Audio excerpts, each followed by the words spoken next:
tell us about your race from your point of view. It was good. It was solid. It was what we needed.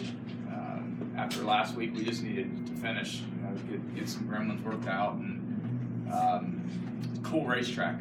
It's a lot of fun. I like the difficulty and the ability to move things around if your car's not working, and that's kind of fun when you short track race per se. You don't always have to have the best car to figure it out. In our case, I think we had a really good race car. I just had a little issue with power steering late, and it cost us. So definitely proud of my guys. I brought 3 cars this weekend on a short crew, and I think they're ready for a nap. How hard is it to run this tight of a track without power steering in those things? When you lose it the first time going up the hill and you're pointing at the guard shack, it's a little bit interesting. Apparently I was pretty funny on the radio after that, but it was fine. It wasn't, it was short. It was just the end of the race, so it wasn't a big deal. And there is time to relax a little bit for a second, so it's not too bad. Nice. Dylan McIvern, you started the weekend off pretty sick. It's your birthday weekend, and you're back at Lime Rock Park. Tell us about your race. Yeah, it was a challenging weekend. I've been fighting the flu all weekend, so I've just been trying to get my little naps in here and there. It's a challenging track too. You don't have a whole lot of time to rest, like Scott said, but we did roll off the truck really well. Stevens Miller guys did an awesome job preparing for this weekend. First time back at Lime Rock in a long time, so the setup was completely different with those new Pirelli tires. But the Liqui Moly 77 was fast as always. Qualified well. And fortunately, we didn't get that extra spot. But the car was a little tight at the beginning, and started burning off fuel. The car got a little better, and that's when I really started working Thomas's mirrors, trying to make him have a mistake. But the guy's pretty good, man. I'll tell you, he held strong and made that car wide. So hats off to him. He did a really good job. Because I've been there before, and it's probably the most difficult thing to do in racing. Lead a race lap. First lap to last lap like that, and have somebody in your mirrors the whole time. So, yeah, really awesome weekend. Good points for the boys, and looking forward to Detroit next week. Nice. Thomas, you had to work hard to get here. Explain to everybody what all you had to do in a car that you're really not used to come to Lime Rock Park. Well, fortunately, our last race at Laguna Seca went really, really well, and it got some buzz going for us, and we were able to put this deal together with Mike Hope Race Cars and Skiff Harbor. It was normally a last-minute deal is you throw it together and you hope for the best, but I knew with the team that I had, I could hope for the very best, and that's what we got. The car was strong from start to finish, and these 2 guys kept me honest. Normally when you get a caution late in the race, it's a chance to get a breather and relax a little bit. I saw how close these guys were and how fast they were. It was freaking me out a little bit, actually, because these guys were really on it. And Dylan's moves were working, so all I could do is keep the car pointed straight and bring it to the finish. But the Mike Cope boys did a great job putting that thing together. It was rock solid from start to finish. Nice.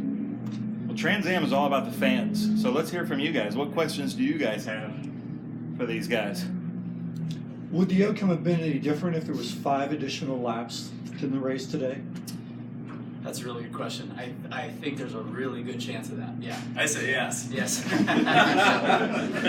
Dylan would have got pissed off. Yeah, it's hard to be patient when you're stuck behind somebody for that long, but like I said, Thomas did a good job. But you never know with traffic here at Lime Rock's so tight. Traffic plays a big part of it, and there were a couple times I had good chances because of traffic, especially when Thomas caught 82 coming down the hill a couple laps ago. I had a good run into one, so you really never know.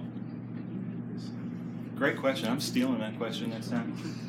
Anybody else? Yeah, Yeah, have it.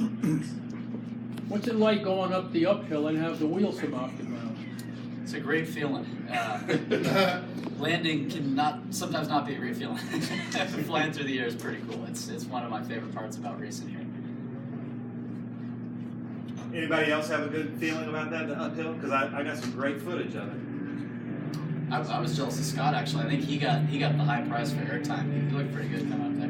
Practice for trophy truck racing. Is there a contingency for that? Do we have anything with that? Maybe next year we'll do like a chalk line. This is Scott Legacy Jr. You got to beat it. There is a phenomenal picture. Way by the rears throat. We got a question right here. Yes, sir. Do you think the late race caution had to affect the end of the race somehow? Oh, absolutely. I felt like I built a pretty good gap, and we found a nice little rhythm there. And fortunately, traffic was working in my favor. I actually got lucky with that. So sometimes you get a little luck, and it helps you win a race.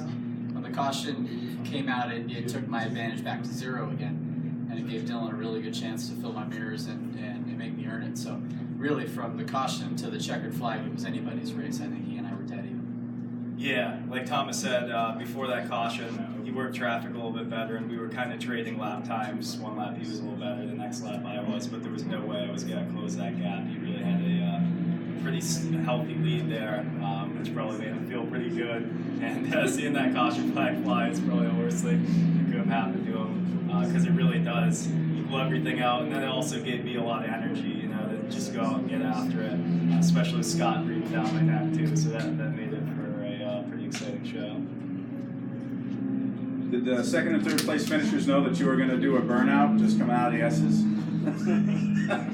Good question. I thought the race was still going. I was like, uh-oh. Yeah, I tell you what, I was unbuckling already, kind of loosening my straps, relaxing. I looked up and saw that car sideways. Good thing it's bright yellow.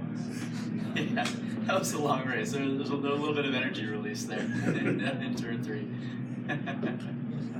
Yeah, you need to notify everybody before you did that, because even people at the podium thought the race was still going, so they're like, you lost it. That's what I thought. I think, oh my God, you just lost it. Okay, guys. Well, thank you so much.